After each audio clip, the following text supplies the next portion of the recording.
తిట్టడానికే phone చేస్తున్నాడు. ఒకప్పుడు నాలో ఏం నచ్చిందన్నాడో ఇప్పుడు అదే నచ్చట్లేదంటున్నాడు. అయినా సిద్ధు నన్ను తిట్టాడని వెళ్ళట్లేదు అంకుల్. ఇంతకు ముందు కూడా సిద్ధు నన్ను తిట్టేవాడు. అందులో ప్రేమ కనిపించేది. ఇప్పుడు అది లేదు.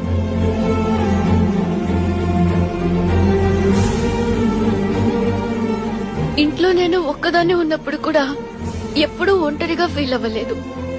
కానీ ఇక్కడ నా చుట్టూ ఇంతమంది ఉన్నా ఒంటరిగా ఫీల్ అవుతున్నాను.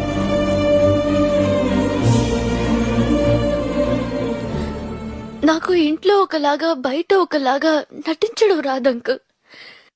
ఇక్కడుంటే లైఫ్ లాంగ్ నటించాల్సి వస్తుందేమోనని భయంతో వెళ్లిపోతున్నాను.